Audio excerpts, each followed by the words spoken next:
មួយលេងជឿកន្លងផុតបាត់ទៅពេលនេះ admin ក៏មកសម្រាប់រឿងជូនអ្នកទាំងអស់គ្នាវិញអូខេអ្នកទាំងអស់គ្នាថ្ងៃនេះយើងចូលមកកាន់សាច់រឿងយើងបន្តទស្សស្រីរបស់យើងមិនចង់ជឿនោះទេថាមិនក៏វាអាចកាត់ឡើងបាននេះនាងនៅក្នុងខ្លួនរបស់ Winter មែនទេព្រមនោះជំនួយការរបស់ Winter HL ក៏បានចូលមកប្រាប់មេរបស់ខ្លួនថាកាចាស់ Rowan នោះមកដល់ហើយឲ្យម្ចាស់រៀបចំខ្លួនទៅមើលទៅថ្ងៃនេះគេកេងលើសម៉ោងហើយ Winter ក៏តបទៅវិញថាគេយល់ហើយហាក់ឯងឆ្ងល់មែនតែនមើលទៅការនិយាយរបស់មេខ្លួនដូចជាខុសពីធម្មតាតែគេហាក់និយាយសុភាពរាបសារបែបនេះតាំងពីពេលណាដោយម្សិលមិញនេះកំហឹងរបស់គេគឺដូចទឹកក្តៅពូអញ្ចឹងព្រោះតែនេះជាទូស្រីទៅនាងមិនដឹងថាមានរឿងអ្វីកើតឡើងកាលពីម្សិលមិញនោះទេ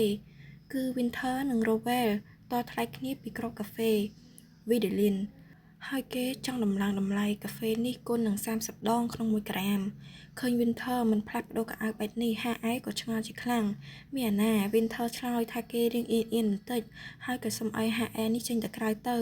ទោះជាពេលនេះតួស្រីនៅក្នុងខ្លួនរបស់ Winter ពិតមែនប៉ុន្តែនាងនៅតែមានអារម្មណ៍ថាមិនសនុកទេនៅពេលដែលផ្លាស់កៅអៅមុខគេបែបនេះហើយងាកមក HL នេះវិញហាមាត់ឡើងរុយហោះចូលទៅហើយនាងឆ្ងល់ណាស់ថា Winter ថ្ងៃនេះកើតអី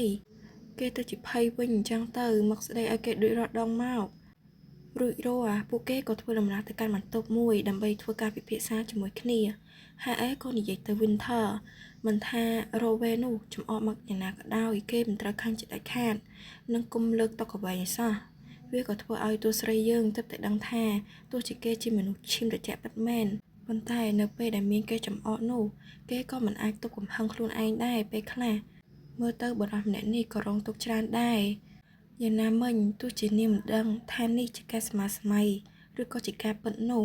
នាងក៏មិនអាចឲ្យការចោះកងត្រានេះទៅជាអត់ប្រយោជន៍នោះដែររ៉ូវែក៏ចាប់ដើមថាដូចដែលគេនិយាយម្សិលមិញគេមិនអាចលក់គ្រាប់កាហ្វេឲ្យក្រោមតម្លៃនេះទៀតនោះទេណាមួយគេមានបុគ្គលិកជាក្មេងៗទៀតគ្រាន់តែលឺភ្លាម Winter ក៏យកត្រារៀបនឹងបោះទៅហើយ HL ក៏មកចាប់ដៃគេតន់ច្បាស់ណាស់គឺគេចង់កៅ Winter តែបែបនេះគ្រាន់តែចង់ឲ្យ Winter នៅតែប៉ុណ្ណោះដោយសារតែកាលពីក្មេង Winter ក៏ធ្លាប់បានឆ្លងកាត់ការលំបាកច្រើនដែរតែបែបនេះមានបុគ្គលិកជាក្មេងក៏មិនឲ្យប្រាក់ខែពួកគេស្មើៗគ្នាដែរទោះស្រីយើងក៏យកតែម្ដងហើយក៏លុកដៃខ្លួនបំរុងនឹងលើកតុកកាប់ដូចរាល់ដងទៅហើយព្រោះថានេះជាទម្លាប់របស់ Winter គេជាមនុស្សឆាប់ខឹងចែវឆាវខ្លាំងណាស់តា Rowan នោះវិញឡើងភ័យទៅតាត់មានអាណានាងក៏លើកយកឯកសារមកនិយាយគ្នាដោយសន្តិវិធីនាងក៏និយាយឡើងពួកយើងគួរតែនិយាយគ្នាដែលបានត្រឹមត្រូវ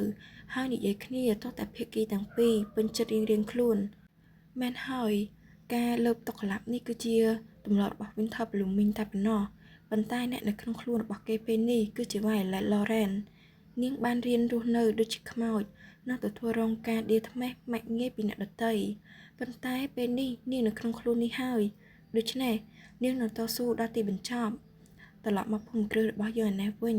កណ្ដឹងពីបន្ទប់របស់ Violet ក៏បន្លឺឡើងជាធម្មតាវាមានន័យថាម្ចាស់ហៅអ្នកបម្រើប៉ុន្តែនៅក្នុងផ្ទះនេះគ្មាននរណាគោរពនាងនោះទេដូច្នេះពួកគេក៏មិនទៅរកនាងដែរគេមកមើលម្ចាស់នេះវិញងើបពីគេងភ្លាមក៏ខឹងភ្លាមតែម្ដងព្រោះថាគូកណ្ដឹងចង់ស្លាប់ទៅហើយក៏គ្មានអ្នកណាមកដែរ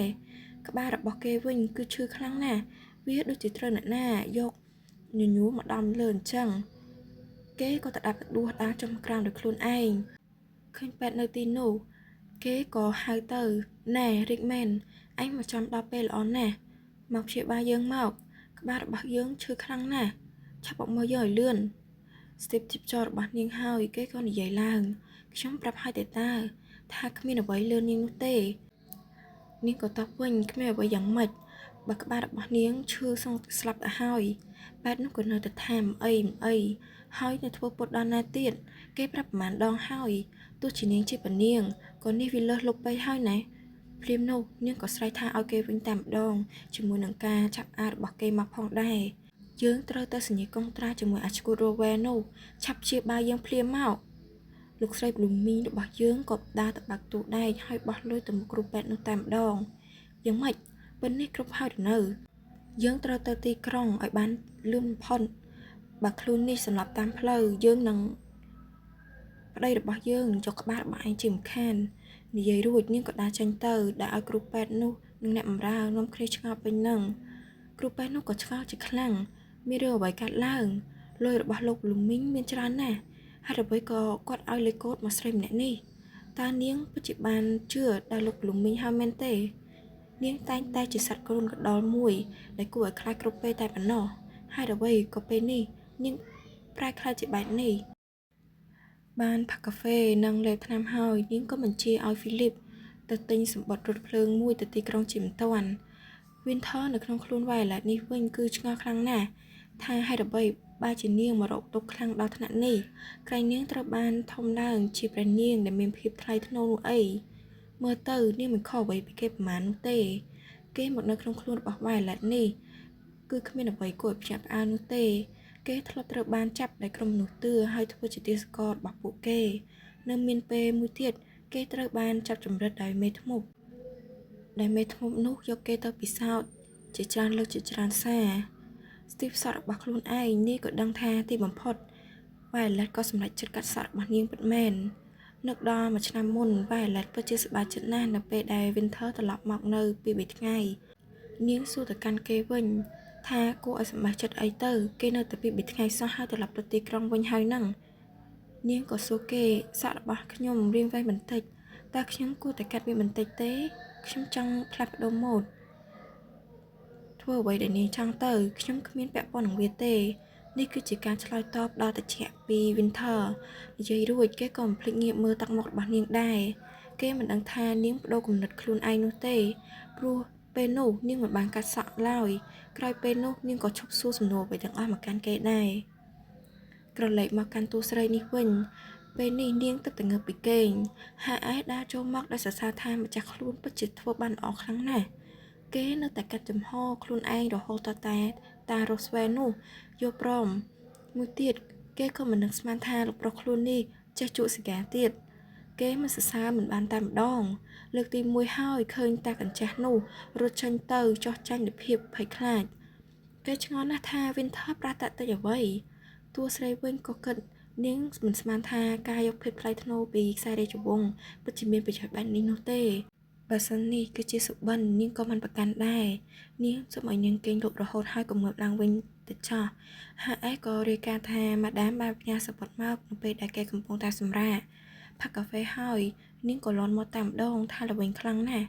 ហាអេបន្តថាប្រពន្ធរបស់លោកប្រុសបានកាត់សក់កុំភ្លេចសរសើរនាងផងនាងក៏បន្តសរសើរថាគ្រួសារ Blooming ពិតជាមើលថែនាងបានល្អណាស់ប៉ុន្តែឥឡូវនេះសម្រាប់ Violet គឺនាងមិនខ្វល់ទៀតនោះទេ Winter មិនដែលទៅកម្មវិធីជប់លៀងជាមួយនាងគេរវល់នឹងការងារគ្មានពេលឲ្យនាងសំបីតែបន្តិចតើគេដឹងថានាងត្រូវបានគេមើលងាយបែបណាទៅទោះជាគេដឹងក៏គេមិននៅខាងនាងដែរគេបន្ទោសនាងលើរឿងគ្រប់យ៉ាងគេមិនខ្វល់ពីនាងព្រាមនោះសំឡេងរញ៉េរញ៉ៃក៏ដាស់អារម្មណ៍Violetមកវិញនោះគឺលោកស្រី Blooming ដែលសម្រុកចូលមកតែម្ដងហើយបញ្ជាឲ្យគ្រប់គ្នាចេញភ្លាមណែ Winter តើពួកយើងគួរតែជជែកគ្នាបន្តិចទេលោកស្រី Blooming និយាយឡើងឯងាកទៅកាន់ Winter នេះវិញគឺឡងផាំងតែម្ដងអូខេអ្នកទាំងអស់គ្នាអេពីសូតនេះគឺចប់ត្រឹមនេះសិនadmin ដឹងថាអ្នកនរគ្នាអាចនឹងវល់បន្តិចដោយសារតែ